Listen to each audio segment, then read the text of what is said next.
मुल्क भर की मवेशी मंडियों की बात कर रहे हैं तो आपको बताते हैं कि लाहौर की मवेशी मंडी में हमारे नुमाइंदे ताबिश भट्ट मौजूद है, उनसे मजीद जानते हैं। ताबिश, बताइएगा, खरीदो फरोख्त का सिलसिला जारी है और महंगाई का रोना भी रो रहे हैं आवाम। देखिए, बिल्कुल इस वक्त मौजूद हूँ शाहपुर कांजरा मंडी में, जहाँ पर ईद उल अज़हा को कुछ रोज़ ही बाकी रह गए। ऐसे में जो है ख़रीदारों की आमद का सिलसिला भी यहाँ पर जारी है। यहाँ पर मुख्तलिफ़ किस्म के जानवर यहाँ पर मौजूद हैं, जिसमें जो है बकरा मौजूद है, जिसमें जो है कौ यहाँ पर मौजूद है, गायें मौजूद है, और इसके साथ साथ जो है रेगिस्तान का जो जहाज़ है वो भी यहाँ पर मौजूद है।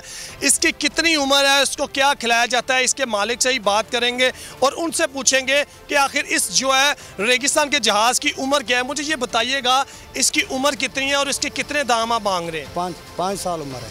5 साल, तो दाम 10 लाख। 10 लाख। अभी तक कितना इसका रेट लग चुका है? 5-6 लाख लग। देखिए, आपने इनकी बात सुनी, 5 से 6 लाख रुपया इसके दाम लग चुके हैं, लेकिन जो है इसका मालिक है